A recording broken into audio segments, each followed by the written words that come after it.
Love you.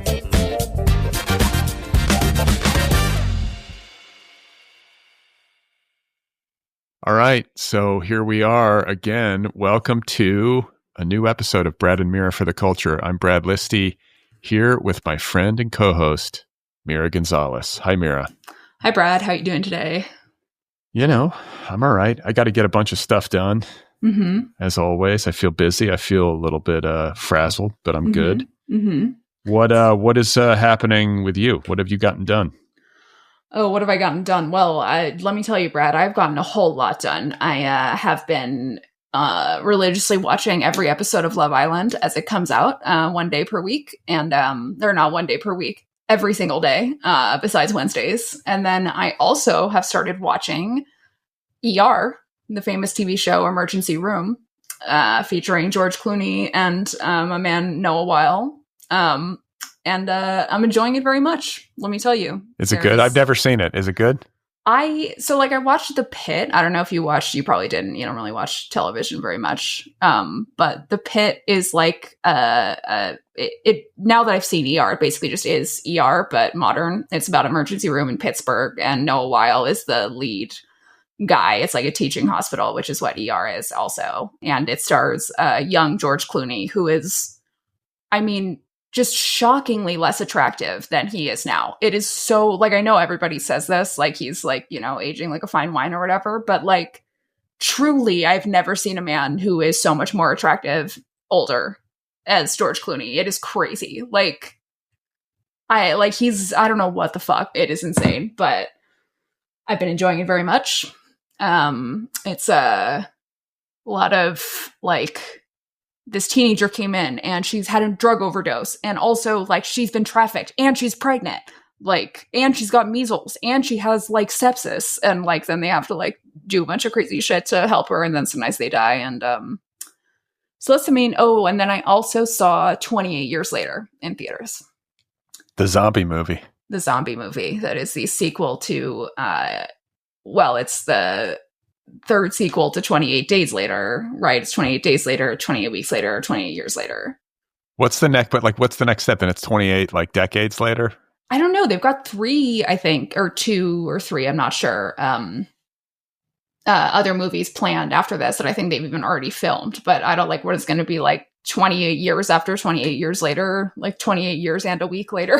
Yeah, it's getting tedious. It's 28 months later. I mean, they did skip months. They went straight from weeks to years. Well, no, it was 28 days later, 28 weeks later, 28 years. Oh, but not 28 months. Yeah, they skipped months. So maybe they'll go back to months. I don't know. But I really enjoyed 28 Years Later. I thought it was really fun. I like 28 Days Later. The first one is like one of my all-time favorites. It's like the best zombie movie ever, I feel like. It's so good. Because what the movie did that like was so unique is it revolutionized the concept of fast zombies, which is so fucking scary. What if zombies were fast is like, I don't know, like one of the like best, most simple horror concepts that I can like think of. Like it's just so simple and so perfect. What if zombies were fast? Are they fast? I haven't seen it in ages. Is it? They're fast? They're fast. They're like totally still until like they hear you, and then they run. Like fast. They're not like the slow zombies that you normally see. They're like, whoa, like they're like sprinting towards you. Yeah. It's so good. And like in this movie, this isn't spoiling anything, but like they basically, I was like laughing in the beginning of it because it begins with like them being like the rage virus broke out in Britain, and then they're like, we've quarantined the UK. And everywhere else is fine. So they basically just said like, all right, well, I guess fuck Britain. And they can all just stay there with their zombies, and we're going to quarantine their shit and just pretend they never existed. I want to take my daughter, who is almost 15. I want to take her to see, like, I want to see this movie. So I was like, do you want to go? She was like, absolutely not. She refuses. Oh, she's almost 15. See, because I was thinking about all of the times that my own father, as I've spoken of on this podcast, has taken me to see like movies that were way too scary or way too boring or whatever. But I was younger than 15. I was like 10 to 12. Yeah. Like, listen, kids these days are babies, like, about this stuff. Like, I was watching the most grisly horror movies when I was like in 5th grade. Yeah, I mean, it's not necessarily good for you, but I mean, I will say, like, it does sort of feel like they're babies to me as well, because like on the internet growing up, it was the wild fucking west. Like I saw fucking, like I've said in the past also, crazy shit online. I mean, look, have you guys ever seen the fucking ISIS beheading video? Because like I did at a very young age. Like that is how crazy the internet was when I was growing up on it, and how just like totally unmonitored, just like unfettered access to the craziest shit you've ever seen. And like kids these days, yeah, they're like afraid of 28 years later. I mean, has she seen 28 weeks later? No, or she's 28 days later, rather? No. I'm going to give her a choice. She's either got to watch 28 Years Later with me in the theater, or we've got to watch the ISIS beheading video. Look, she's going to have to figure out how to grow up one way or the other. That's right. It's either going to be 28 Years Later or a snuff film. It's going to be a zombie with a giant penis, like chasing somebody at high speeds. Because I keep reading about this, that there is like a lot of like zombie penis in 28 Years Later. It is incredible. And one of the things that I love most about the movie, how much zombie hog was just waving. It was just flailing in the air. Zombies sprinting full speed and their wings just flopping. Just flop it. What are they? Are they discolored? Like, what does a zombie penis look like? How does it differ from an actual human penis? Is it like gray and flaky? Yeah, it's like the same like as like the regular zombie skin, where it's kind of like gray, but also sort of bleeding and kind of like scabby and fucked up. Like that's what the dicks are like, and they're never hard. They're always like soft. But like, I mean, I don't know if they're prosthetic or not, except for this one zombie who had like the biggest wang you've ever seen in your life, minus Willem Dafoe. And that maybe was probably, I have to imagine, prosthetic. But besides it was that, the zombie penis made by Industrial Light and Magic. It was just they spent years on it. It cost like $7 million. I mean, it would have to be a practical effects penis because it was all filmed on iPhones. You know, I think that Danny Boyle, he directed it, right? It was Danny Boyle. Yeah, I feel like Danny Boyle, for all of his ingenuity in the ways that he's been innovative in the zombie movie genre. Like you were saying, like fast zombies, like running at a sprint, like trying to devour you. If you're gonna have zombie penis in your zombie movie, I feel like they should be erect. Like we should have zombies with boners. That's terrifying. I wish I could have seen at least one zombie with a boner, but I will say, just in terms of zombie movies in general, and maybe movies in general, it's maybe like more quantity of penises than I've like ever seen on the big screen all at once, because you have big crowds of zombies that are sprinting, and it's like half girls, half boys, so it's like half of them have just like dicks that are flailing in the air. There must have been like hundreds of them throughout the course of a movie, which I feel like has to be a bunch of nude extras in zombie makeup just running with their wings out, because that's so much cheaper than making prosthetic dicks for literally everybody. I would require a prosthesis if I were one of these zombies. They wouldn't hire you. Yeah. They'd be like, all right, well, we're going to get the other guy who's willing to have his wang out the whole time, because that's what the movie requires. That would be like the shortest casting call ever. I'd step into the room. They'd be like, okay, it was really nice to meet you, Brad. Thanks so much. Yeah, you'd step in and they'd be like, will you take your dick out? And you'd be like, no. And they'd be like, get the fuck out. No, or I would show up. I'd drop my pants. They'd be like, thank you very much. Next. They'd be like, oh no, goodbye. Yeah. They'd be like, oh, honey. Yeah, that's not going to work. I'm really sorry. It's not going to work for us. But some people would like it. You know, some people don't like the big ones. A specialized audience. A specialized audience. Wait, this movie is filmed with iPhones? Yes. The whole thing? The whole thing. And like, it's going like, what I really loved about it was that the whole movie kind of really was in the tradition of the first movies, where like it's like it isn't literally found footage. It's like filmed from, what is it, third person perspective or whatever, but it's got like the vibe of a found footage movie that makes it like kind of just blurry enough or just like homemade seeming enough that it's got like a really real vibe, even though it's clearly filmed stylistically and like edited in a very stylistic way that's so specifically Danny Boyle, and he just leaned into it so hard that it was basically like everybody else tried this aesthetic, but they can't do it like me, Danny Boyle, like I'm the king. Yeah, it's like Blair Witch Project, but like with better technology. Right. It's a lot like Blair Witch Project in like the found footage kind of like style of it. But then it's also like slightly different in that like it's not ever intended to be like a real documentary or like a real like, like we found this camera that like actual people filmed this with, like the VHS, series and things like that. It's like found footage that isn't literally found footage. It's like it's just pure Danny Boyle, like the whole way through. It's so fun. It's so stressful.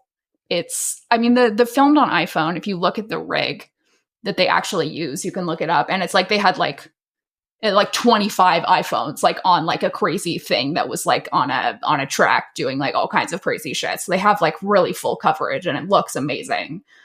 But I have to imagine like 20 years from now, it is going to look like it was filmed during this time, which I think is also pretty cool, honestly. I feel like maybe like if you can do this, then maybe we should make a movie. Like, right? If you can just do it with your iPhone, like, what are we doing? We should make a movie. Yeah, we should make a movie.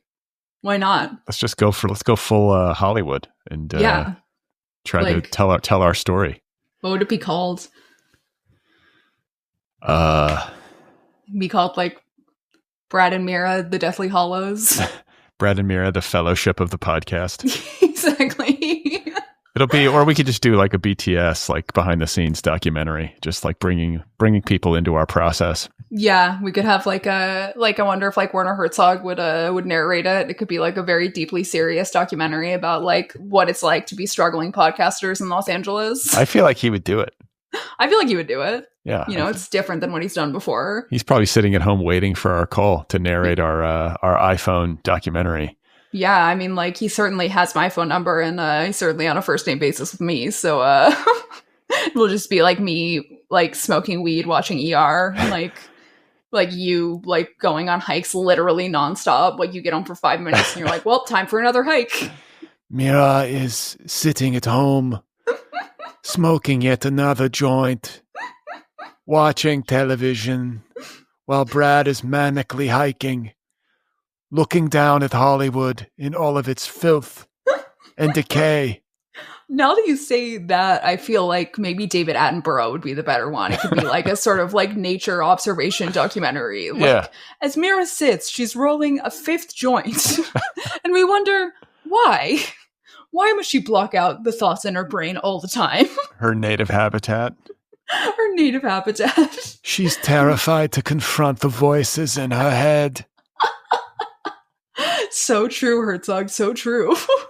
So I think we heard from Angry Adam again. I haven't listened to it. Have you heard? We did. We heard from Angry Adam again. Neither of us have listened to it yet, so this is going to be a first time listen for everybody. And apologies if he says anything deeply inappropriate.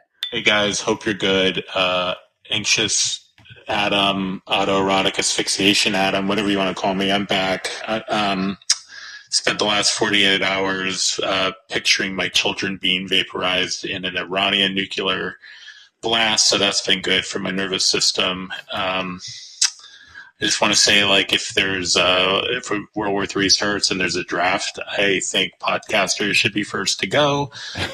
We used to call it cannon fodder. I think now it's just like new media can just take the brunt of that first line of defense, first wave of attack, whatever.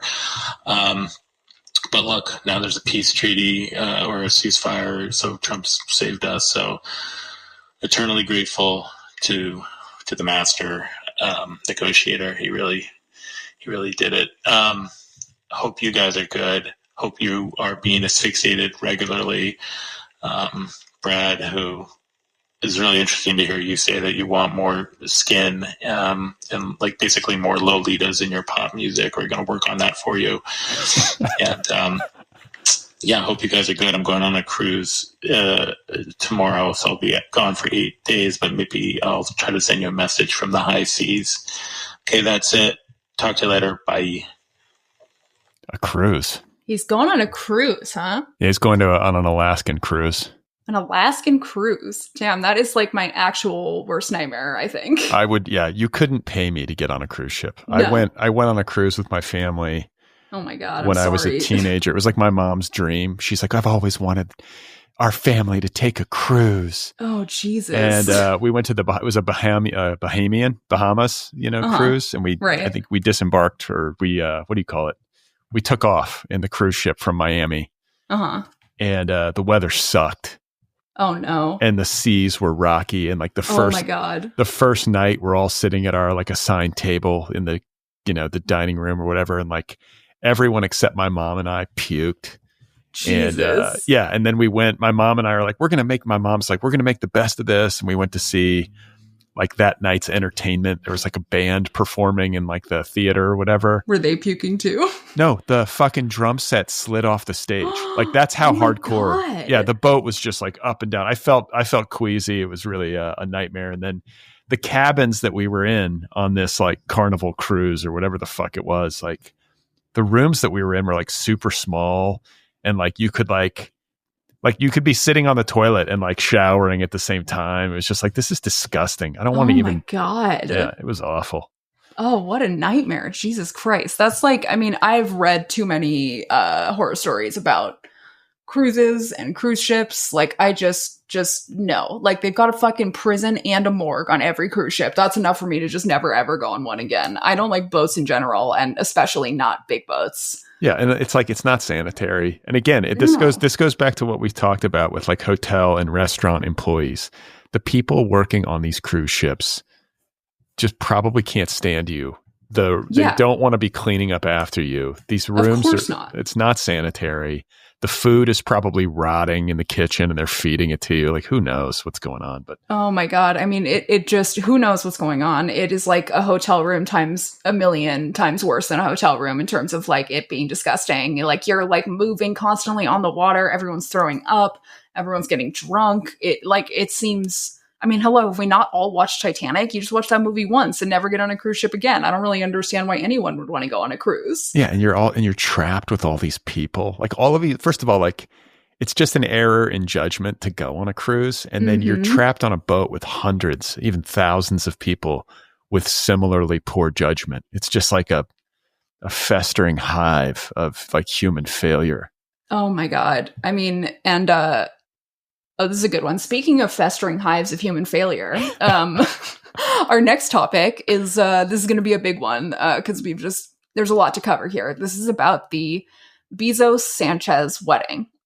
This is Jeffrey Bezos, who is as I hope everyone listening to this podcast knows, but just in case somebody is like, I don't know, living under a rock. Jeff Bezos is the owner of Amazon.com and I believe the richest man in the world, or the second richest man. Not totally sure. He's up there somewhere. He's up there. He's less since his last divorce with Mackenzie Bezos, where he did not have a prenup. And so she got basically half of his money, which is really funny.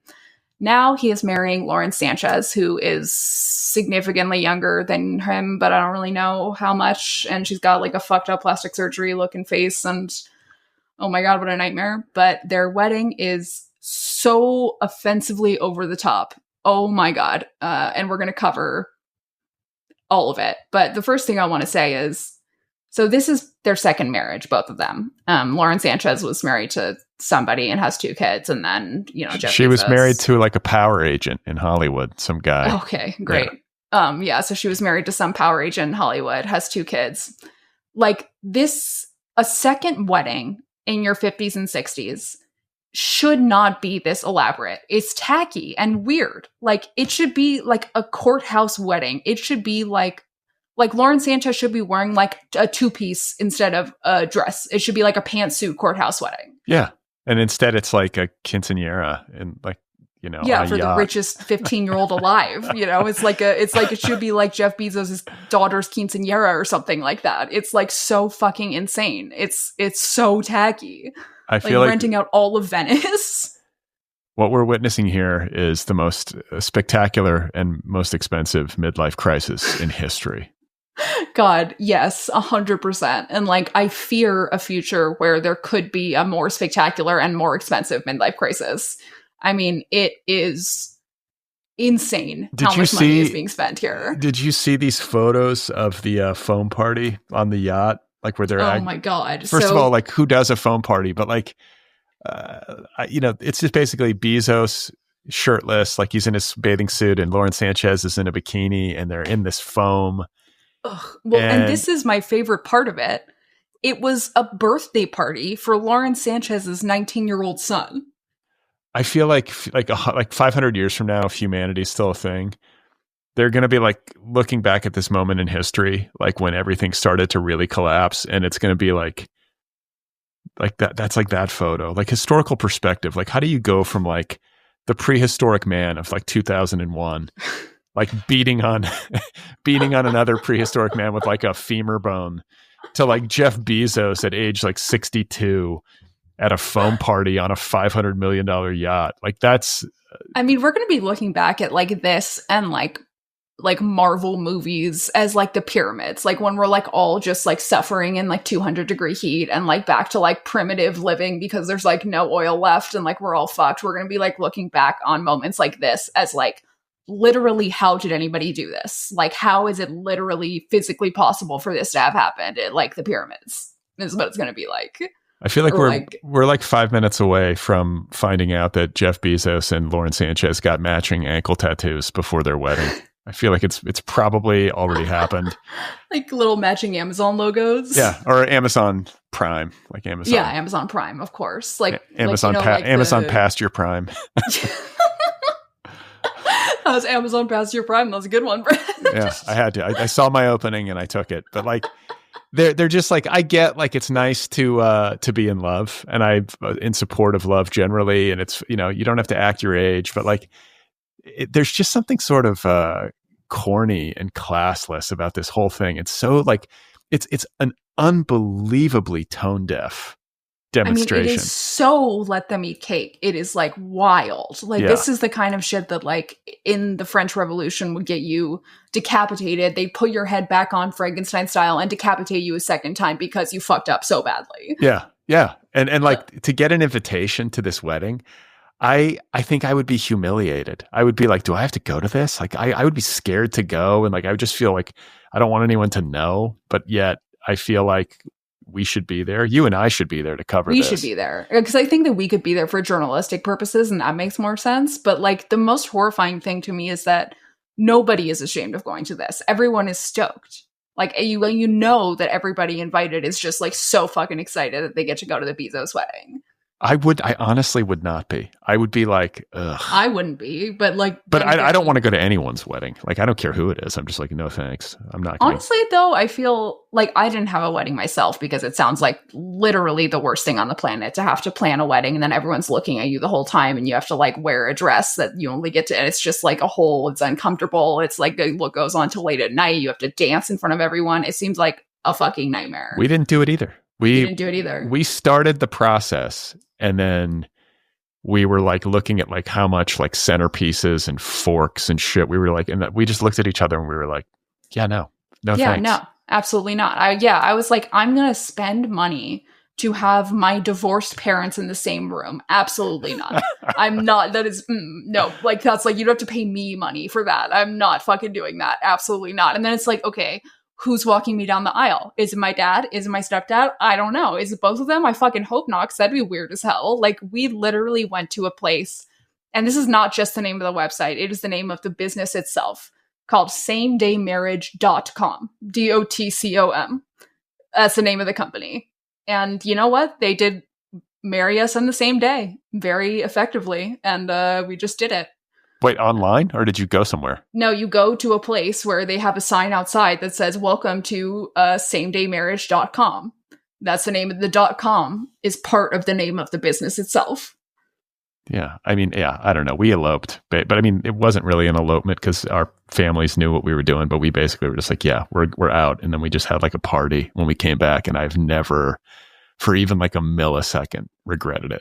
Ever. Yeah, I've never regretted it, even for a second, at all. Not at all. Weddings are a fucking colossal scam. The amount of money that people spend on this thing, you know, and then the pressure that you feel I got to throw my daughter a good wedding. And it's like, oh, please. Oh, God, no. And I got to say, going to other people's weddings is actually pretty fun for me. Like, if it's not a wedding that I have to be involved in at all, like if I'm a bridesmaid or something, that's kind of a nightmare. Like if it's like something like that, where if I have to give a speech, like that's a nightmare.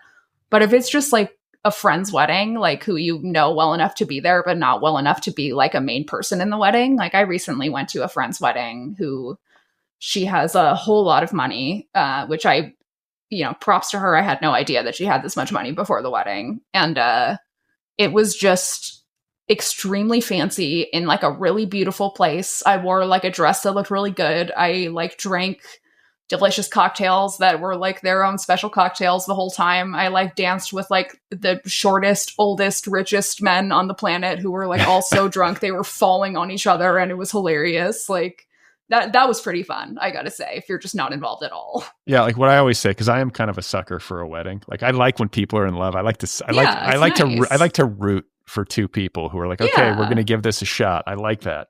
Yeah, it's sweet. And I always say that like a wedding, if we're going to like evaluate human social gatherings, a wedding is like probably the most optimistic of like formal human social gatherings, or it's up there. And so on that level, I'm into it. Or it could be like the least optimistic depending on your family. Yeah. I mean, it depends. Yeah, exactly. Like at my dad's third wedding, my grandpa, who does not speak English very well, and is a deeply inappropriate man, went up and gave a speech, even though everybody sat him down at the beginning of the wedding and said, Guillermo, you are not allowed to make a speech. This drunk ass still went up there and grabbed the mic and just said, oh, this is beautiful. Third time's the charm, eh? And then like left. And I've done that at two different weddings of friends of mine where I got like a little drunk. I mean, I was young. I was in my 20s, but I get very sentimental. Actually, three. I've given speeches at weddings 3 times, and in none of the cases was I scheduled as a speaker. I didn't even know that. I thought it was just like open mic, like, if you want to toast the bride and the groom. I'm so fucking. That is so funny. Like you just thought it was like people were giving speeches, and you just walked up there and you were like, my turn, let's go. Well, like, okay, so in one of the cases, I was just too drunk. I mean, this was like my first friends to get married. So I was probably like 23 years old. I was so young. And I just like made a dumb speech being drunk and like, but it was coming from a very genuine place. I was very happy for them. Right. And then, in the other two, I was a key witness or instigator in terms of them meeting. Okay. And so it was like, I was part of the origin of their coupling. You know what I'm saying? Right. So I felt like I should tell that story. But like, I remember like taking the mic and my friend's look on her face, like, oh my God, like, what are you doing? I went to a wedding once where the best man, we were like talking to the best man. It was like a friend of Tyler's, like in the, what do you call it? The like before, like the cocktails part, like before the ceremony. And we were like, so like, have you rehearsed your speech? Like, are you excited? And he was like, what do you mean? And I was like, well, you're the best man. You're giving a speech. That's like what the best man does. And he was like, I'm supposed to give a speech? I was like, what the fuck? Yes. Are you crazy? And like for the rest of the time, like he was just kind of in the distance, pacing back and forth, freaking out about the fact that he was the best man and he had not planned a speech. Well, I feel like public speaking freaks people out. Well, like he just didn't even know that he was supposed to do it. He just didn't even think about it. He was just like, oh, I'm the best man, no problem, and had not planned a speech at all. He didn't think he was going to have to give one. And then he goes up there and bombs. I mean, I have never seen anything like it. Like Tyler and I and like a friend of ours sitting next to us were like trying so hard not to laugh that we were like vibrating. Like it was like one of the funniest things I've ever seen was how badly this guy bombed. He was barely saying sentences that made sense. I was like, this is like actual nightmares I've had.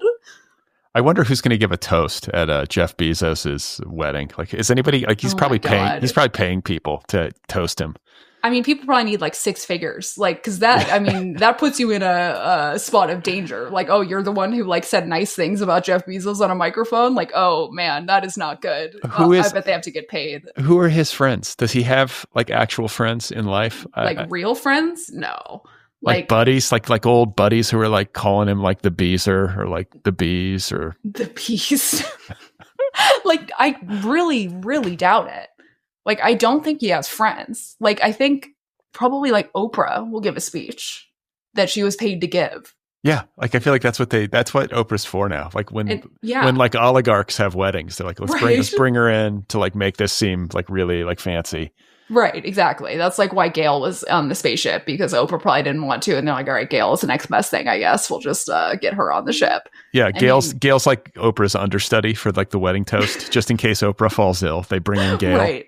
Exactly. If Oprah gets assassinated before the wedding, then Gail will take over. But I mean, like, are there guys who are going to like toast like, Jeff, I've known you forever, man. Like you. I mean, I would be shocked if he could like live the life that he currently lives and have normal friends. It just seems impossible. Like, how could you maintain a normal friendship and literally be Jeff Bezos? How could you be Jeff Bezos and Lauren Sanchez's wedding planner? Can you imagine that person now? God, that poor person. I mean, they're like getting paid truly insane amounts of money, I'm sure, but like the pressure. That has to be like the worst job of all time. I mean, I'll bet they have a huge team of wedding planners. Yeah. Like a massive team. Yeah, but I mean, like the thing about it is that no matter what, like no matter how much money, this kind of makes me feel good in a way, but like no matter how much money Jeff Bezos spends on this, and no matter how great his wedding planners are, whatever it is, the wedding will not live up to people's expectations because it just can't. It just like can't. There's just no way. It's going to be like the food is going to be disappointing in some way. Like you just can't buy. You can't buy a perfect experience, and it's going to be. And like no wedding is perfect. Like half the time, the bride doesn't even like the photos of her, and it's just like a mess. And there's no amount of money. You're right that you could spend to like live up to your own expectations. Well, and imagine like being a guest. Like you're going into this thinking like, oh my God, like I'm going to the Bezos Sanchez, or is it Sanchez Bezos? Like who's going to take whose name? Do we have a clarity on this? What if Bezos takes Sanchez's name and then gets deported? That's right. Jeff Bezos is going to become Jeff Sanchez, and he's going to be detained by ICE upon returning to the United States. Yeah, he's going to go to Argentinian prison. He's going to get shipped off to South Sudan, where he'll spend the rest of his life in a gulag. So, all right, let's get into some of the details of this horrific event, which starts, I mean, calling this ironic almost like just feels like it's hammering it home too much, but their wedding is going to feature, their pre-wedding party is featuring a Great Gatsby themed cocktail party. So like if you told me this, like if I hadn't read this story, that would be like, you're kidding, right? Like this is a joke. And like a bad joke, kind of like a heavy-handed joke, like, oh, haha, okay, it's Gatsby themed. That's funny. Like, is he also Citizen Kane? Like, it is so on the nose. I feel like this is a failure of the wedding planner. Like, this is almost like grounds for dismissal. If the wedding planner, imagine if you're the wedding planner and like, you know, Bezos or Lauren Sanchez comes up to you and says like, we want a Great Gatsby themed cocktail party. Are you going to say like, you know, that's like kind of like a little too on the nose or in poor taste? Like, do you know what the Great Gatsby is about? Like, no, you're going to say, okay, let's plan your fucking Gatsby themed bullshit.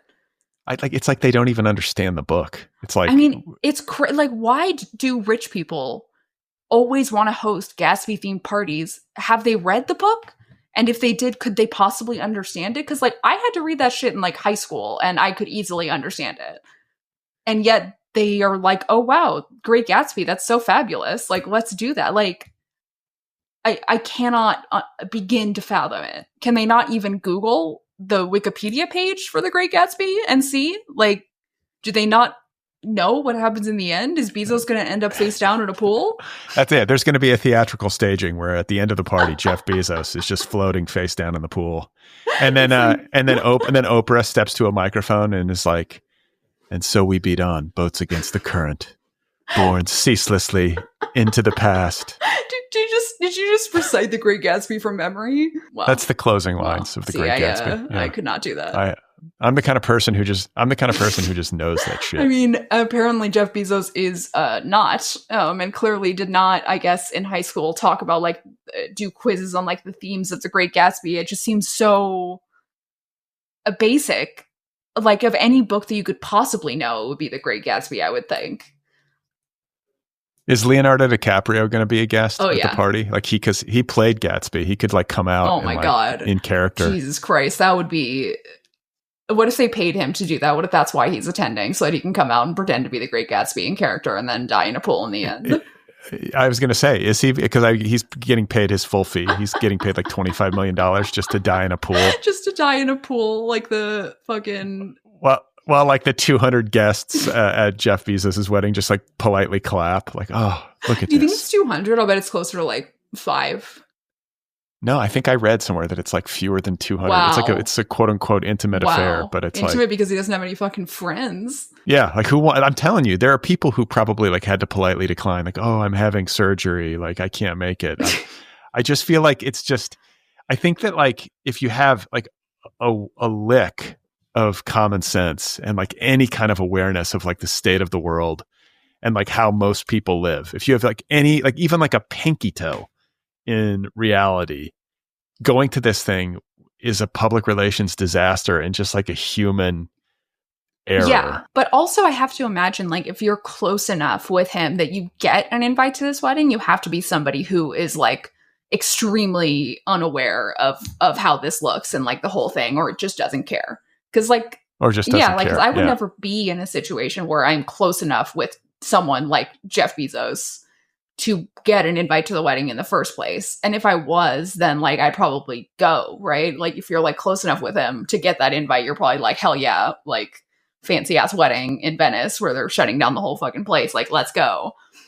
Except I guess maybe what would convince them not to, probably more than anything, is that there are protests against this, like all over, like local protests. So basically their plan for this wedding, in addition to their Gatsby themed cocktail party and foam party and God knows what else, is that they are renting out like most of Venice, Italy, which apparently you can do, like much to the surprise of the residents of Venice, Italy, who are doing and threatening to do a whole lot of different protests to fuck their wedding up, including throwing inflatable alligators into the canals to potentially stop guests from arriving on gondolas and water taxis, and also just fucking up his yacht, I guess. So his mega yacht. Yeah, because that's where he's staying, right? Like, so he's parked in this gigantic, like, $1 billion yacht off the coast. Exactly. So he's parked in this giant fucking vessel. And I guess, like, they were thinking of using this to, like, maybe ferry people in and out, but it's also where he's staying right now. But the issue is that Venice has really, like, tight waterways. And so the boat is too big to park somewhere that is far enough away that like protesters wouldn't fuck it up. Like there's not really anywhere for it to go that's like, you know, deep into the water or whatever, where protesters can't just like get it and paint it and key it and do whatever the fuck they want and get on it. Well, wait, can't he just park the yacht like out at sea and just like anchor and then come in on like a dinghy or whatever? I don't think that's how parking yachts works. Or they're gonna have he's gonna have Amazon employees like bring the yacht in like overland, like Agira, the Wrath of God. They're gonna have to lift it up. Yeah, they're gonna have it on ropes and they're gonna be like hoisting it over a giant hill in Venice, Italy, and like most of them will die. Yeah, it'll just be like 500 Amazon or like 5,000 Amazon warehouse employees die trying to lift Jeff Bezos' They'll yacht. get like 25 cents an hour, and then like their families will somehow owe them money once they die. That's right. So I guess they've like been doing everything that they can to avoid these protesters. They've been like, they booked like a shitload of different places in Venice, Italy to try to like confuse the protesters to make it so they wouldn't know which place to show up. Of course, protesters are just showing up in every single place. Like, it is so funny to me that seemingly no amount of money can make it so they get to rent out Venice, Italy without problems. Well, and it's like, listen, this is, he's a smart guy. Like Jeff Bezos is, you can say a lot of things about him, but he's not a dummy. And like, yet, when you're having a wedding and protesters are showing up, shouting you down and making signs, like taking time out of their lives to blow to up be like alligator floaties to make sure the water taxis can get there. Like that is like, they hate you. Like, wouldn't you stop and go, wow, why do these people hate me? They like, and the thing that the best that he can probably come up with is like, they're just jealous of me. I mean, the thing about him is that like probably for probably many years ago, he said to himself like, wait, why do these people hate me? And then decided, well, it's worth it for them to hate me to, you know, get the amount of money and the success that I'm getting right now. But then he's having this wedding and he doesn't have any fucking friends to invite. And so he has to spend all of this money to try to get his friends there. It's like he cannot buy people liking him because he decided to live a life where people aren't naturally going to like him unless he gives them a lot of money. Well, and I feel like this last year where he sort of bent the knee to Trump and he fucked up the Washington Post and he just basically revealed himself to be a slave driver. I mean, he's just like, people are like dying on the floor of Amazon warehouses and he's like, work around them. Like, and he's been doing that shit for years. Yeah. People are like, they don't even get like bathroom breaks. They're like they're peeing in bags and shit. Dude. And he's paying them like a nickel. I mean, and just like, not to mention the union busting and just, I mean, he is like, truly deserves to die in a big way. Just, I mean, again, French Revolution style, we would be cutting his head off 10 different times. Like, we'd be cutting off every fucking finger on his hand and everybody would be like, yeah, like, woo. Yeah, he's just like, I don't care how good of a quote unquote businessman he is or like how rich the guy is. Like, you flunked the test. Yeah, I mean, nobody can get as rich as Jeff Bezos without being a really fucking bad person. Period. You just can't. It's not possible. What I always go back to is Yvon Chouinard, the guy who founded Patagonia. And he was like, yeah, you know what? I don't want to be a billionaire. Yeah. That seems like it seems like a fucked up thing to be. And so he just gave his company to his employees. Look, he's still wealthy. He built a successful company. That's fine. You can still be super fucking wealthy without like being Jeff Bezos, with having a company that like has employees that are happy. You can still be wealthy as fuck. Well, and by the way, if he's worth like $100 billion or whatever it is, like, give your Amazon employees money. Yeah. They should all be rich. If you have that much money, like that's the thing, is that he chose specifically not just being rich, which he could have chosen and then been somebody who people didn't fucking hate. He chose being the richest and hoarding money like an addict. Like, he is a addict for hoarding money. And that takes precedent over everything. He had a divorce without a prenup and lost like half his money, and he's still worth $100 billion. And he's still doing this shit with this fucking wedding and this like insane renting out all of a whole fucking town. I mean, like, so like their wedding also has entertainment. It has two extremely famous pop stars who are going to be singing here. And I will say that before this episode, I asked Brad to guess who the two were. And he guessed like immediately, first try on both of them. So our viewers might be able to guess. I'll give you 3 seconds to guess. 1, 2, 3. Okay. The performers are Lady Gaga and Elton John. Of course. I'm disappointed. Elton John will perform for anybody. I think he did like Rush Limbaugh's birthday. Like, he's really, just like, Jesus. He's kind of like Snoop Dogg style. Whoever pays my fee, I'll do it. That's kind of it. But I feel like Lady Gaga should know better. She should have been like, I'm sorry, I'm having a tonsillectomy. You know, like, you can't do it. I mean, I would bet they're paying her probably 7 times her fee. Like, just an amount of money she could not turn down. The only thing that would redeem it is if she just gave that money to like Amazon warehouse employees, like to help them unionize or something. Yeah, but she's like, never going to do that. Like, of course not. And I'm sure it's like in her contract that she's not allowed to. I mean, what songs are they? According to reports, Elton John is going to sing Rocket Man while a montage of Jeff Bezos in what is it called? Blue Origin spacesuit. Yeah, him just like face planting in the dirt in a Blue Origin spacesuit. Yeah. Rocket Man. It's going to be like, what, like Benny and the Jets, but it'll be like, Bezos and the slaves. Peeing in a bag. I love that song. I mean, what is Lady Gaga gonna sing? I mean, Jesus, I'm trying to think through her catalog of songs. Yeah, I mean, the only one I can think of is like Born This Way, but it will be, instead of being an LGBTQ anthem, it'll be about bald guys. And it'll just be like a slideshow of Jeff Bezos losing his hair through the years. Losing his hair throughout the years. That's right. Saying it's all right. It's okay to be bald. Or she'll just sing Bad Romance and not change any of the lyrics, and that's just what the song will be. I feel like, I mean, I know, like, you know, people can get caught up in a wedding, right? It doesn't even matter if you even know the people. Just like the whole thing about it. Like, two people are in love. They're going for it. I'm sure this is going to be, you know, in terms of like weddings, it'll be very well produced. But like, you got to wonder if she's going to be sitting at that piano, like dressed all, you know, in whatever she's wearing. She's going to be a pro. You know, yeah. You don't get paid that much money without being like, congrats to the bride and groom.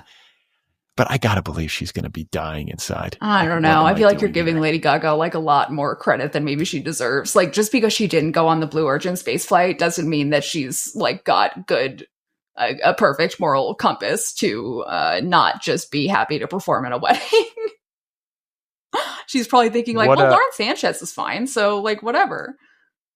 Is she fine though? I mean, like, no, but she's less evil than Bezos, I guess. She owned like... But she's the one, listen, she's the one driving this. Like, right? Like, maybe Jeff Bezos is like, I want a big Venice wedding, but I sort of doubt. No, probably she's like, I want a big Venice wedding. And he's like, okay, that's fine. I mean, she's not good. She's very bad, I would say, but she hasn't like actively like, created like a horde of slaves to deliver people cheap products quickly or anything like that. Like, she owned like a company that did like aerial photography for movies, like did like aerial filming and stuff like that, I guess, which is like not the worst thing you can do. But then she, got married to Jeff Bezos, which kind of is the worst thing you could do. How great would it be like if after the wedding, they're like, yeah, we're leaving for our honeymoon, and they just get on that rocket. And never come back. That's it. They just blast off. Everyone's on the ground, just like waving. Yeah. Just See ya forever. Goodbye. I mean, in that case, then I support both Lady Gaga and Elton John, and they're performing at the wedding and saying, send off to them forever. Then, all right, anyone can perform and just give them a little send off. Why not? Honestly, like it wouldn't shock me. Like the way that this is going, it honestly wouldn't shock me if like Elton John is playing Rocket Man. They've said their vows, they've gotten their rings, whatever it is, and they just get on a Blue Origin rocket and blast off. I mean, yeah. I wouldn't be surprised if they did that and just kind of orbited a little bit and then came back like that. That would make sense. Consummated their marriage in space. I mean, I guess that's what we said last time that Katy Perry and Gayle King should have done. So I might be forced to eat my words, unfortunately. Though I feel like Bezos would have already shown hog if it was a hog that should be shown. Like, I feel like there's got to be like something wrong with the hog for him to have not leaked a picture or two. It's a zombie hog. It's a zombie hog. It's rotting off of him. Yeah. So apparently, this might not be interesting to anybody else, but ahead of the big day, Jeff Bezos and Lauren Sanchez were spotted doing a fitting at Dolce & Gabbana in Milan. So I guess her dress is going to be Dolce & Gabbana. What's he going to wear? Just like I think him too. Seems like they're both doing a fitting at Dolce & Gabbana. I mean, Jesus Christ. It says that the guests will include Josh Kushner, Karlie Kloss, Ivanka Trump, Katy Perry, Oprah Winfrey, all the Kardashians, minus Kourtney, which is pretty funny. Ivanka Trump is going to be there? Yeah. Mm-hmm. And the Kushners, all the Kushners. This is bad. This is bad news. And like, shame on these. It's like, if I'm a celebrity, I'm like, no. Or, if I'm any person of conscience, I'm just like, no, I'm not going to go hang out with these people. I mean, you would think, but I guess these people, I mean, that's true. And I guess you can then assume that all the people who are at this wedding are not good people. It's just like a collection of like mercenaries. Yeah, just a collection of just like moral free nightmare people who couldn't care less about humanity in general. I wonder what George Clooney, like George and Amal, remember they had their wedding in Venice, and it was like was like, yeah, remember, and like they were like on a gondola, and like people are like waving from the bridges and blowing kisses and shit. And everyone's stoked to have their wedding there, and like, well, yeah, I mean that I feel like nobody was protesting George Clooney getting married in Venice, as far as I recall, but like now it's like Bezos is kind of like ruined it. Like who's going to get married? I guess people will, but who's going to get married in Venice after this? Like a high profile wedding. It'll just be like, yeah, it does feel like they kind of ruined Venice in general for weddings, which I guess maybe is, well, I don't know if that's good or bad for Venice, but I do feel like at least George Clooney didn't try to rent out the entire fucking city. I think that's maybe the main problem, is that like Bezos is trying to rent out basically the entire city and just saying like, residents, get out. You don't get to like work here, like, be anywhere around here for the day. And they're like, what in the fuck? Like, since when? Yeah, fuck you, dude. Yeah, seriously. You're not even Italian. Like, what are you doing? Yeah, right. You're not even Italian. At least Lady Gaga's Italian. That's right. And she won't stop fucking saying it. Just, I'm Italian. I'm Italian. I assume Lauren Sanchez is not Italian, although I guess who knows. I want to say she's Mexican. Is she Mexican? I feel like she's South American. Let's look it up. Lauren Sanchez. Where is she from? Lauren Sanchez is an American journalist from Albuquerque, New Mexico. That's not really very helpful. Wow, her dad was a former Los Angeles assistant deputy mayor. I don't know what the fuck that means. She is Mexican. Like I said. Yeah, she is Mexican. What if you're related to her? Maybe you could get in on this. Oh, no. I mean, if I could take some of their money, I guess I would. I'll give it to the Amazon employees. You could be like, Lauren, it's your fourth cousin, Mira. It's your fourth cousin, Mira. I mean, I do have, last time we counted 51 or 52 cousins in Mexico. She could be one of them. You never know. Sanchez Gonzalez, probably. Me llamo Mira. Te amo. Te amo how do you say cousin? I forget it. I'm totally blanking. Oh my God. Primo? Is it primo? No, that's uncle. Oh, damn it. Fuck. Well. Yeah, I don't know. No, maybe it's primo, actually. See, I'm revealing now that I'm like not really Mexican, even though I am. I never learned Spanish, so I'm kind of fake Mexican. I know more Spanish. I'm more Mexican than you are. I know. Tú eres mi prima, Lauren. Yo necesito dinero, por favor. See, I can understand everything you're saying. I can understand Spanish, all right, but speaking it is another thing. If I'm a little drunk, I can speak it okay, but not well. ¿Cómo se dice foam party? ¿Cómo se dice $20 million for me? Fiesta de foam. Fiesta de foam. What I like the thing too is like, it's like soap, right? But like if you're a Jeff Bezos billionaire and like, I guess the foam is on his yacht. Was it on his yacht or is it on like a rented yacht? I think it was his yacht. So it's going to make a big mess, right? And I mean, if it's soap, maybe it'll make a big clean. I guess. But the thing too is he's so rich. Maybe he's like, I don't want that on my yacht. There's no way he had a foam party on his own yacht. He probably had another yacht brought in. Well, you have to imagine also though, the yacht is so huge that maybe the foam was only in like one small part of the yacht, like one like deck that's easier to clean up. And then the rest of the party didn't have foam in it. Although people would be tracking the foam all around, I guess. Yeah. And like the question is like, what kind of soap? Like, is it, if you're Jeff Bezos, is it just like dish soap or is he like, no? Yeah. Like the finest suds. I mean, what if the dish soap was like harsh on Lauren's skin and then she had some kind of like, dryness before the wedding? That would not be good. She's got like a team of people just like lubing her up, just like moisturizing her skin for her. It does kind of seem like you're asking for a yeast infection a little bit. Like you're getting all this, like these chemicals, this soap is all up in your business and it's just staying there for a long time. You're not changing out of your bikini. Like it seems yeast infection-y if you ask me. Good God.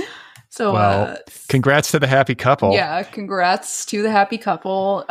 Jeffrey Bezos, congratulations on everything. It wouldn't even be that hard for them to just get married, have a very nice wedding quietly, and like he could so easily. He could do it in secret, easily.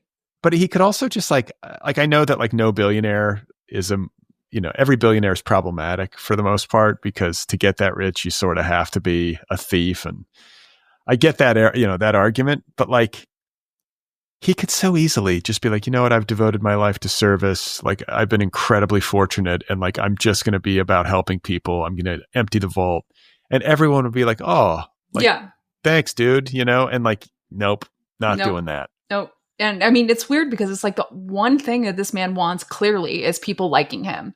Right. And there's things that he could easily do to make people like him. And he's choosing not to because he prefers to hoard money. And it's like, not even like he couldn't even spend all of that money if he wanted to in his lifetime. It's too much money.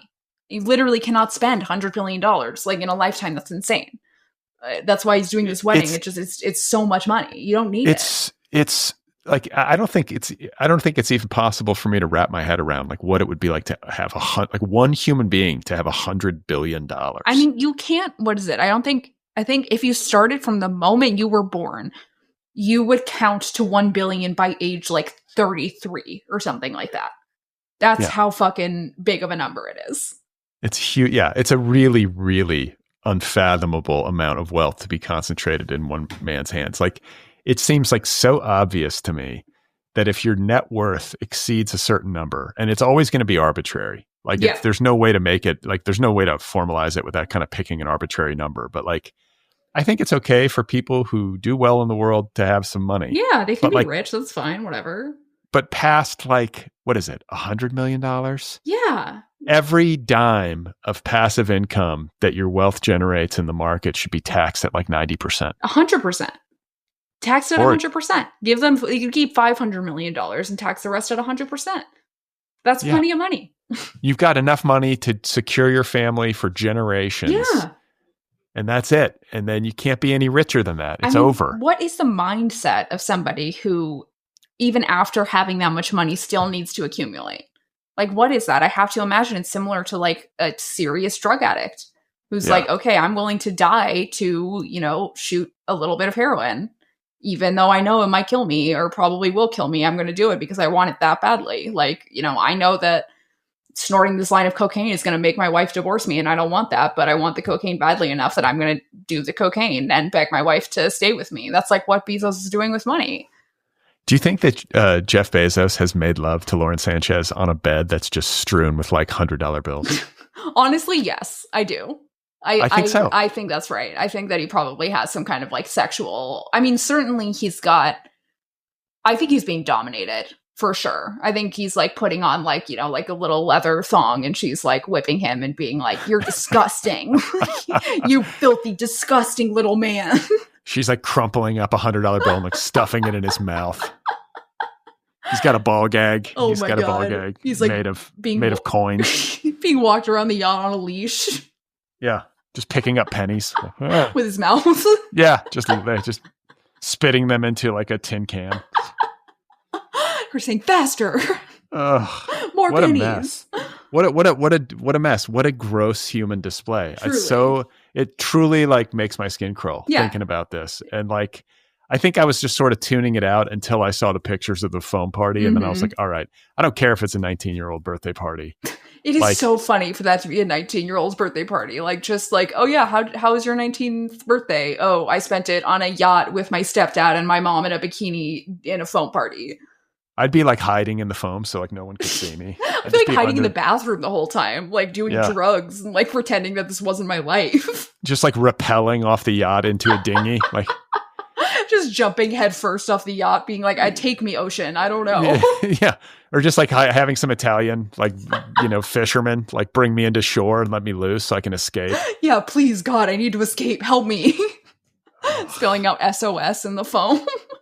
So what are your predictions? Like, do you think that I feel like this wedding's going to get interrupted. Like, I feel like they're going to be like saying their vows and there's going to be like people chanting and like pelting the church or whatever with like fruit and vegetables. Yeah, I do think that like protesters are going to be a massive problem. I think that like they're doing absolutely everything they can to hide where they're going to be and hide where the guests are going. Apparently, like even the drivers of like the water taxis that are supposed to be taking the guests like don't get to know where their taxi is going until like the moment they pick up the guest. And then they're like dropping off like another water taxi who doesn't know where they're going and shit like that. But I would bet still that there's going to be protesters outside the wedding, like loudly being annoying, and probably they won't be able to like do as much as we would like them to do, but certainly they're going to try.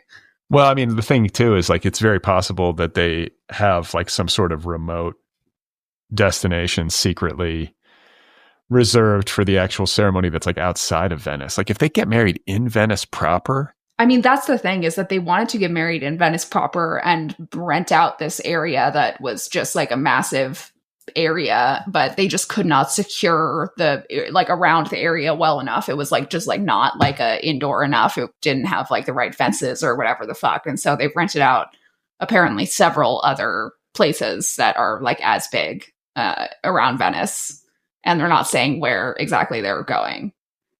So who knows? Like imagine like Tom Brady, I think is going to be a guest there. God. But imagine like being Oprah and Tom Brady. I hope that the protesters make their presence felt enough that these people see it and they go, what the fuck? Like these people hate us. Yeah, dude. I really fucking hope so. Because if they don't already know that, that's a problem. Like, Jesus Christ, how unaware do you have to be to not know that going to Jeff Bezos' wedding is going to induce hate? Yeah. Yeah. It's just like, ugh, you should have said no. Yeah, exactly. It's just like Taylor Swift said, you should have said no. It's Wait, is that a song that she wrote about this? It's called, it's not about this, but it's called You Should Have Said No. Taylor Swift is going to perform You Should Have Said No at a private reception for all the guests. See, this again, it's like Taylor Swift said, ask me why so many fade, but I'm still here. It's because she doesn't do shit like that. It's because she's smart enough to go, you know what? I've got a lot of money. I'm going to just say no to that money and not perform at a controversial wedding like that. Elton John and Lady Gaga do not need a dime. They don't need a fucking dime of that money. They're so fucking rich already. It's crazy. Yeah. Elton John shouldn't even be performing anymore. Go to bed. You're old. Yeah. Like just go be fancy in your like villa in south of France and just like be retired. Right. Like go fucking to some designer shops in a cute little outfit and like have fun with your little boyfriend or whatever. And I don't know, do your thing in your yacht or your fucking mansion or whatever. You don't need to be getting more money.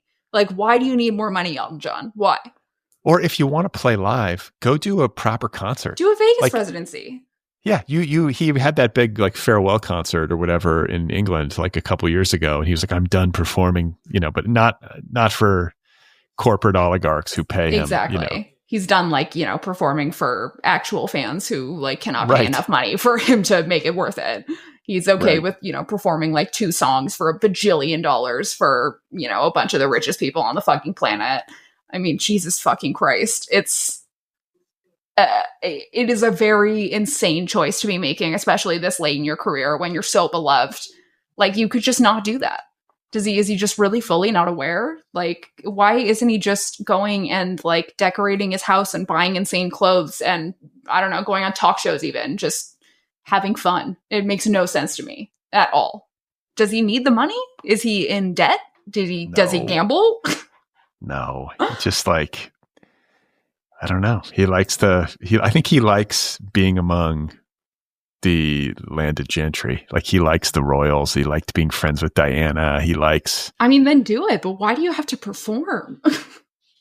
Well, I mean, he's probably asked. That was like his only way in. Right. To be like the singing, like song and dance man. Right. He probably wouldn't be invited unless he was being asked to perform, which is truly pathetic. Do you think, is there going to be a DJ? There'll be a band, and like, of course, like Jeff Bezos and Lauren Sanchez are going to have that like slow dance or whatever. But like, is there going to be like fast dancing? Is Jeff Bezos going to be out there like, come on, everybody?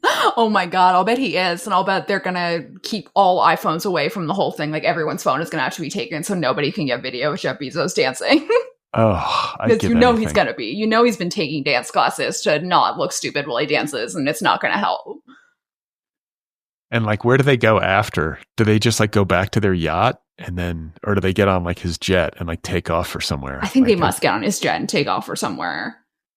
Where would they go? They're already in Venice. Where are you going to go? Yeah, where can you go that's like more spectacular? I'm sure he can find someplace. Right, he's rented like a tropical island. He's rented out another city. Yeah, right. He's rented out like Epstein Island for their honeymoon, Little St. James. Right. He bought it and renamed it. He named it like Sanchez Island. Sanchez Island is instead of Little St. James, it's Little St. Sanchez. So, all right, on to our next story, which is a lot more pleasant, I would say, than our Bezos story, which we will be regularly covering the wedding next week. We will have an update on whatever happens with the wedding. Certainly, we'll be watching it very closely. So our next story is about Dame Emma Thompson, who I just love and think she's fantastic. She does seem like a good hang. She does, right? She seems fun and like nice. So apparently, Emma Thompson, age 66, declares that sex should be recommended by the NHS as she reveals that her friends have started to hire escorts. So wait, like her lady friend, because what, she's in her 60s or 70s? How old is she? She's 66. And so she's talking about her lady friends of a similar era who are now hiring male escorts? Yes, that's correct. People who are of a similar age range to her are, she says, hiring male escorts to make connections, which, like, honestly, good for them. I think that's healthy. I think that's great. I feel like people are so like at a certain point, you're just like, I'm done with relationships. This is too exhausting. I don't want to have to date, but I just want to have get sex. laid. Yeah. That's it. And like the fact that like like women need that too. You know, I feel like oftentimes it's always like, you know, men, they need to get laid a little bit or whatever. And it's like, Emma Thompson is right. Women also need it. And like, good for her for speaking up about the fact that like a surprising amount of older ladies do hire male escorts, like single older ladies who don't want to deal with dating and don't want to deal with fucking having a man in their house. Like they just want to have sex. That's a thing. And Emma Thompson here is basically saying that professional escorts should be part of the NHS, which is the National Health System, which is the healthcare in the United Kingdom, saying basically that professional escorts should be part of the NHS for people who are disabled or for people who struggle with like being able to make connections with people for whatever reason. And you know what? I strongly agree. I could not agree more. I absolutely, yes, 100%. She is out here raising awareness for prostate health, just like our podcast. Prostate health is the cause of this podcast. Like we've adopted it as That's right. We want everyone's prostate to be healthy, all the men out there. But I feel like when Bernie runs in 2026, he's going to be talking about this. I will, under my administration, people will be receiving sex free at the point of service. Free prostate milking at the point of service. Then he's going to be like, also, where am I? I am 105 years old. Who are you people? Millionaires and billionaires have escorts, but the working people of this country are sitting at home with their phones. It's a disgrace. 99% have to use Pornhub. That's right. It's disgraceful. I mean, it's kind of sad there's something inherently sad about people just being like so lonely and just unable to connect. And they're just like, okay, I have money. I'm just going to pay for somebody to come to my house. Or where do you go? You go to a hotel? Yeah, or someone comes to your house. You could, if you wanted to, you know, pay for a hotel if that was like necessary for the escort, or maybe they come to your house, or maybe you go get a massage and then you get a happy ending. I mean, there's a variety of ways. Honestly, like, yeah, maybe it's sad to like not be able to like make a connection like that, but like it's more sad to not be able to make a connection like that and then just to never get to have sex ever.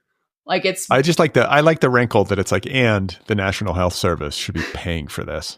I agree like 1,000% fully unironically. Like, yeah, I think the NHS should be paying for that. I think health insurance should pay for like if you've got certain disabilities, if you've got certain issues socially or, you know, physically or whatever, like, yeah, there should be people who can help you out. Why not? Yeah. I mean, can you imagine if that ever got platformed in a formal way by like an American candidate? That would be so funny. Like this country is so backwards that like it can't even handle the idea of like national healthcare period. But right. Like, let alone the idea of like sex being paid for in any capacity. Yeah. But meanwhile, the people who would be like most vociferous in their opposition are precisely the ones who are like already hiring escorts. Right. Probably. Exactly. The ones who are like going to go home to 7 escorts in 2 seconds. What I'm wondering is like, how old do you think the escorts are these women are hiring? Because Emma Thompson is 66. Let's say her friends probably go up to age 70, whatever, and maybe down to age 50, whatever. How old do we think that they're hiring like young male escorts or like maybe more around their own age? I mean, if you're paying for it, I bet you they're like, bring me in like a 35-year-old handsome stud. I mean, yeah, I was thinking about it. And like, I think about like George Clooney, for example, who is 64. He's only 2 years younger than Emma Thompson. And if he were to hire an escort, we have to imagine she would be like 25. Like he would hire like a hot young escort, like for sure.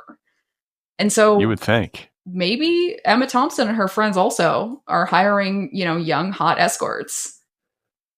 I mean, what would it be like to be like the 25-year-old escort, male or female, and like you go up to the door and you're like, and then like the door opens and it's like some 70-year-old broad who's like, "Hi there." It's like Maggie Smith, rest in peace. Yeah. It's Dame Judy. It's Dame Judi Dench. Honestly, come on in, darling. I would bet that if you're an escort, that's probably an easy, high-paying job with pleasant people. Like, I bet it would be, but you'd be so appreciated. But I think I would have trouble performing if I'm being honest. I'd be like, this is too much. I can't do this. If you're a male escort, you figure out ways. There's pills. There's things you can do. It's like if that's your job. I'd need help. It's not necessarily about it being sexy for them. It's just like their job to make it sexy for the other person. So you have to imagine like they're used to that, and they probably like get a lot worse. Like having like an attractive older lady is probably better than having a very unattractive younger lady. And they probably do both. So do you think Emma Thompson is hiring escorts? I mean, is that the implication here? I mean, this was in an interview about a movie that she did in which like an older lady hires younger escorts to like discover her sexuality or whatever. And then this movie, I guess, kind of like opened up her to doing more research about sex work and things like that. I mean, if she hasn't hired an escort, it's either because she's married or she didn't think of it, and maybe she's hired one now that she's done this movie and she's like talked to friends who have done it. Because I think that like once you've talked to friends who have done it, it becomes less scary.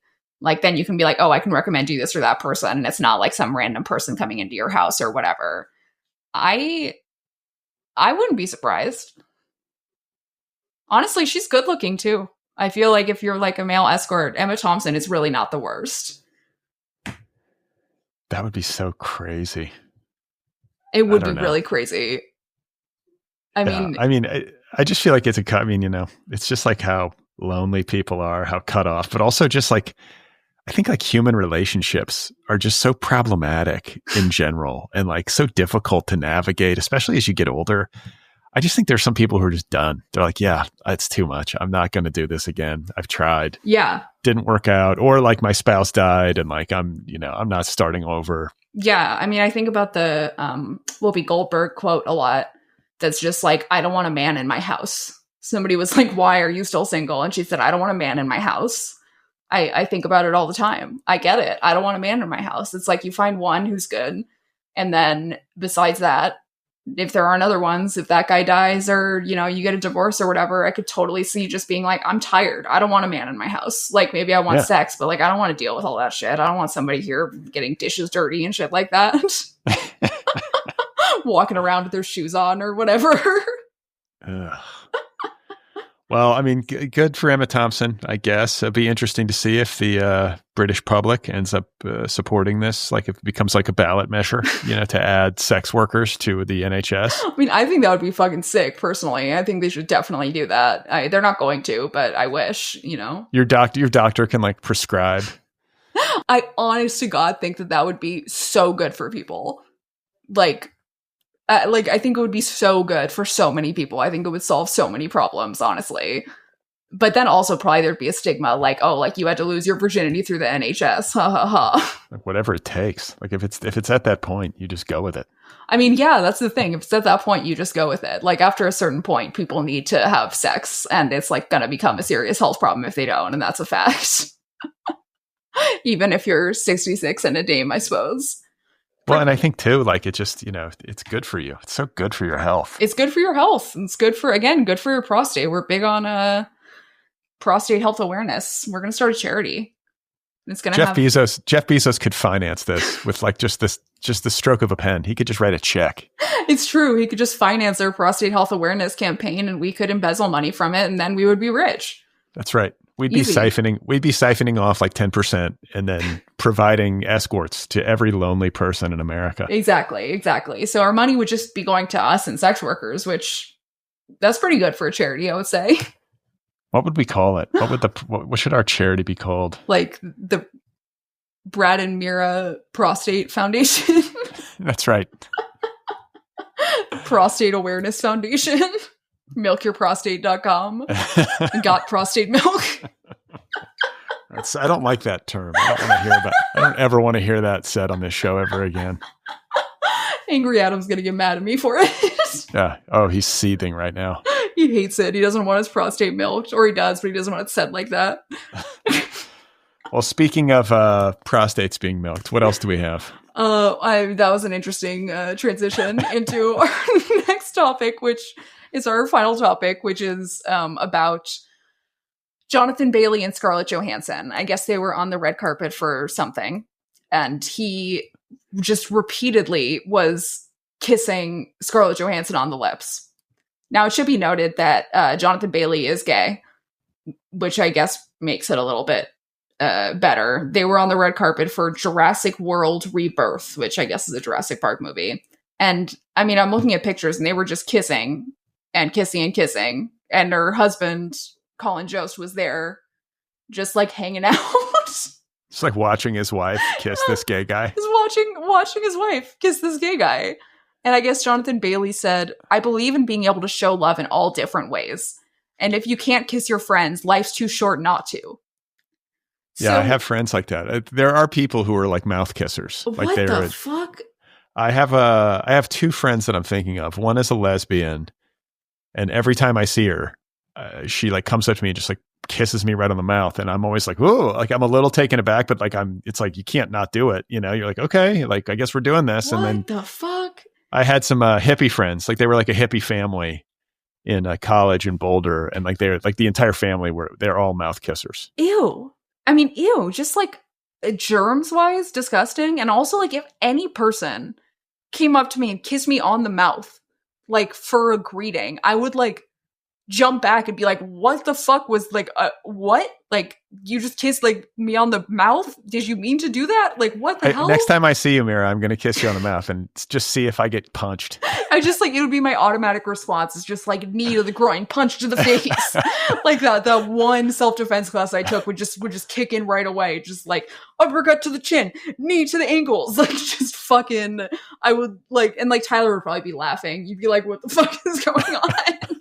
I feel like usually it's one person who's a mouth kisser, and then the other person just kind of has to go with it. Yeah, like it's very, very rarely that you have like two people who are like, I'm a mouth kisser. If I see you, we're kissing on the mouth. Like I've never encountered a mouth kisser before. I've encountered close talkers. I've encountered like a kiss on either cheek, like of course, like in the European way, but also in the like literal kiss on either cheek kind of way, which is actually fine. Like I don't mind that if you're European and that's what you do, but like on the mouth.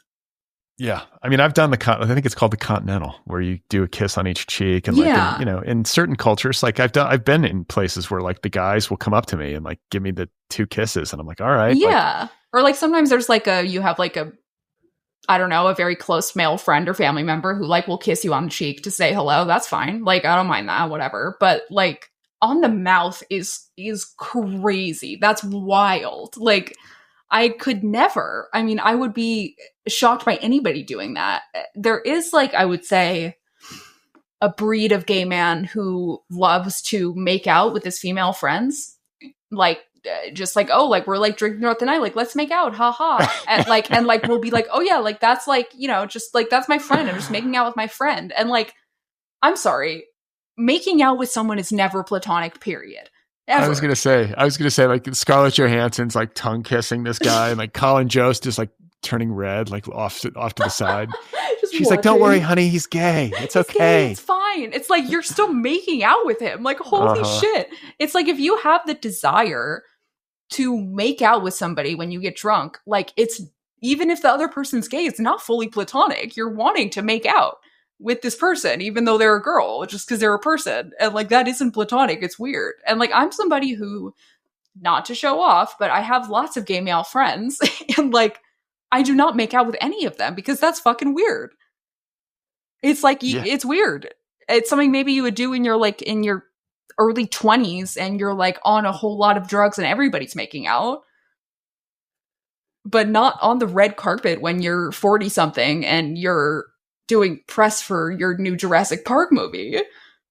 And like, I think we need to rethink kissing, period. Like, what the fuck are we doing as a species? That's true. It's kind of gross. It's like, really intimate. It's very like a lot of germs in the mouth, like a whole lot.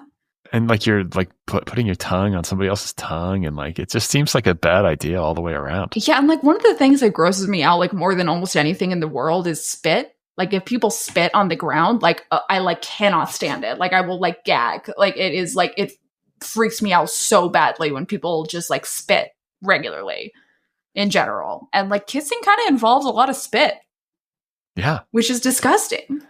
It's like another like human folly. Like this is the best we've come up with. Then again, I guess like, you know, if you're like mashing your genitals together, it's like you might as well mash your mouths together too, I guess, because they're both pretty like gross areas. Although the vagina is self-cleaning. That's like not as bad as the mouth. The mouth is not self-cleaning. The vagina is self-cleaning? Yeah, you didn't know that?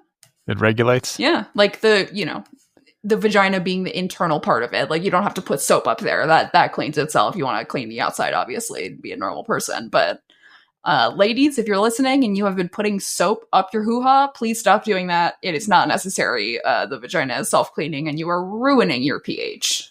If you're at the foam party on Jeff Bezos' yacht, there's no need to insert the foam. Yeah, you don't need to get yourself a turkey baster at the foam party. It's not necessary. You can leave the foam out of your vagina. I know it's tempting. Just Jeff Bezos just kissing all of his wedding guests on the mouth. Every single wedding guest as they come, just kissing them in a line. I mean, if kissing on the mouth was a normal thing, then stuff like kissing booths wouldn't exist. It's just not normal to greet someone that way. I even feel like it's weird when people do it with like their kids who are above age 3 or something like that. Like a baby, fine. But like, you don't need to be kissing on the mouth. Imagine Jeff Bezos and Lauren Sanchez just Frenching in the phone. Oh my God, that is so disgusting. Just drunk at their wedding party after this, after the ceremony, just like sweaty and like dancing and just like, ugh. You know how sometimes at weddings, like there will be like a bell at the tables, and if you ring the bell, then the couple has to kiss. Like that's a thing? Yeah, that's the thing. At some weddings, they'll have like, maybe it's a Jewish wedding thing. I don't know. But it's like the bride and the groom are sitting at, their special bride and groom table. And then there's like a little bell. And if a table like gets up and rings the bell, then the couple has to kiss. And it's like supposed to be cute. What if they had those bells at the wedding and nobody rang them? Nobody wanted to see that. Didn't get rung once. All the Botox and collagen. Oh my God. Just like their lips just kind of mashing together, but they can each only go in like one direction. Like their lips just don't even move very much. It's like South Park characters trying to make out with each other. By the way, Danny Boyle will be filming with iPhones at the wedding for his next horror movie. There's going to be sprinting zombies coming into the wedding for the finale during the first dance. It's going to be like a zombie flash mob. Yeah, Alex Garland is writing the script for the Jeff Bezos, Lauren Sanchez horror film. I mean, honestly, I'd see that movie. The like Jeff Bezos wedding horror film that I would see. A found footage horror film of somebody attending Jeff Bezos' wedding. A24, if you're listening, don't steal our idea. This is our new movie. Well, listen, I was just going to say, like, if there's anybody smart in Hollywood, it would like you could fictionalize, right? Oh yeah. But like fictionalizing the story of like an oligarch's second, like this whole thing. Yeah. Like just this exact scenario turning it into a horror movie. Or just like some sort of sinister dark comedy. Yeah. Like it's like a psychological horror, like Ari Aster psychological horror. With that conceit, I think would be so good potentially. But told from the POV of the wedding planner, like, you know what I'm saying? Oh my God, yes, right. Like the wedding planner being like the main character of the whole movie. That's right.